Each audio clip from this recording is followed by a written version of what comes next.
finally found a quiet place without any distractions. Listen closely, I have something really important to tell you. Make sure that everything will be totally fine. Just don't forget to. I'm so glad I was able to let you know that you have to. Otherwise, that could have been really bad.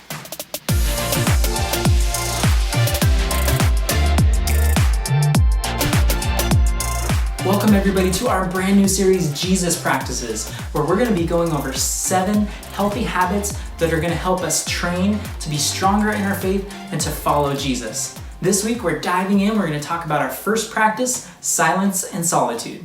Silence and solitude is the practice of regularly being quiet and alone with God.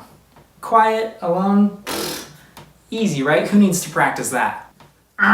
Wrong. Chances are, if you aren't fighting to make this a regular part of your life, it will feel weird, difficult, challenging, or maybe even impossible to do it for more than just a few seconds.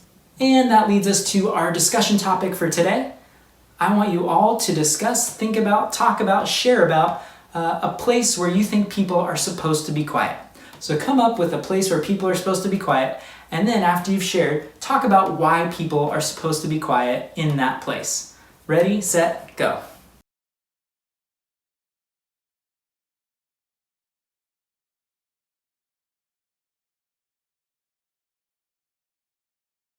Maybe you guys thought about the library, shh, or the movie theater, maybe a house at nighttime, or the hospital. A lot of the places where people are supposed to be quiet have something to do with allowing people to focus on what's important there, or to show care and respect for those around us. We don't have to look any further than to Jesus for a great example of somebody who practiced silence and solitude in their lives. Look at Luke chapter 5, verse 16, which says, "He himself often withdrew into the wilderness and prayed." Or Mark chapter 1, verse 35, saying, "Now in the morning, having risen a long while before daylight, he went out and departed to a solitary place, and there he prayed." The gospel writers make a point to tell us that Jesus made a regular part of his life going away from the crowds and the noise and the distractions to be alone and quiet with God the Father. If it was important to Jesus, it's important to us too. And so we want to practice being like Jesus through silence and solitude. And that brings us to game time, or should I say game time. This is a silent game, at least for me. I'm going to be drawing pictures. We're going to play Pictionary. There'll be 3 rounds, so 3 different pictures. Your job is to guess what I'm drawing without me talking at all, only through pictures. You guys ready? Let's do this. Round number 1.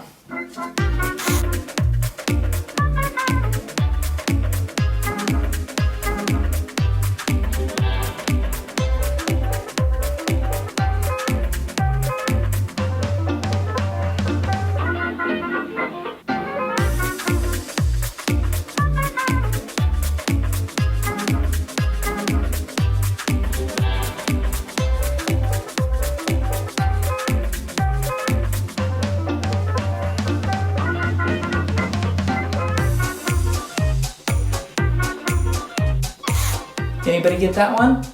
This is a mountain. All of these things for our game of Pictionary are going to be places that people could go to be alone. And who wouldn't want to climb up to the top of the mountain and be in the quiet, just you and God? Round 2.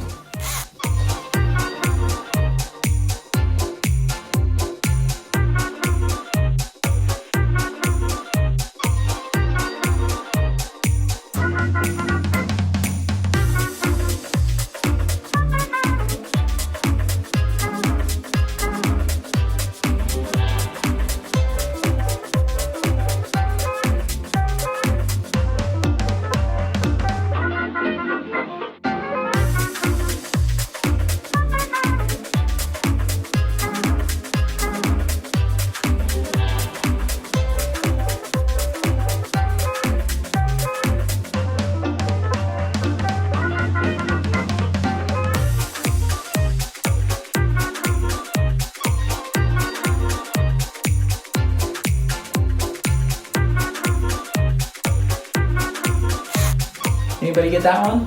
It's not a great drawing, but this is an island. Who wouldn't want to take a boat out to a private island where you could be alone in the quiet with God? Round 3.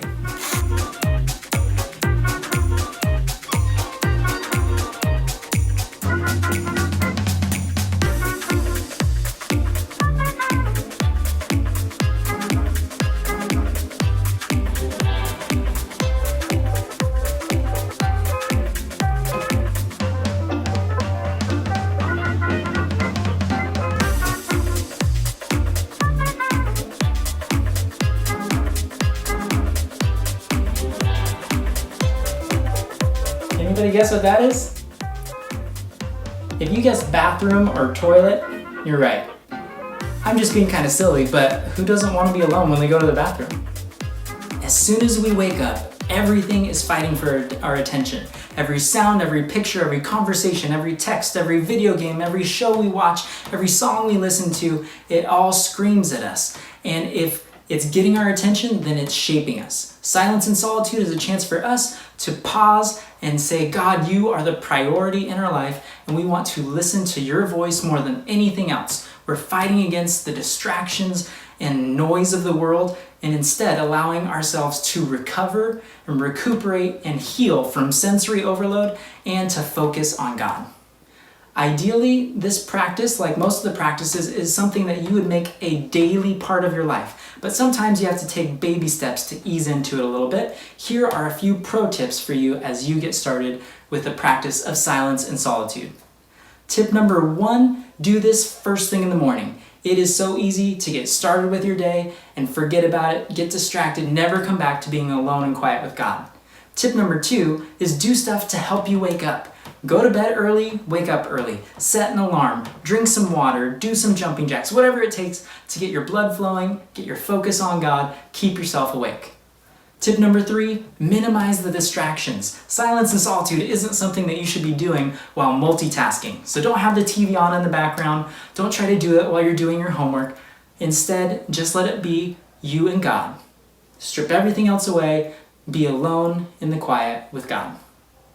And our last tip is to use this time of quiet and alone time with God to lead into other parts of your relationship with God. Prayer time, worship time, Bible reading, silence and solitude is a great introduction into that part of your day. And that brings us to our practice for this week. You are going to practice the practice of silence and solitude and ease into it with those baby steps. Okay, so 3 times this week, mark it on your calendar to wake up and for 3 minutes, spend time in the quiet, just you and God. And now that you've got your practice, that is it for this week. We'll see you next time. Stay connected with us. We'd love to hear from you, know how things are going. God bless you.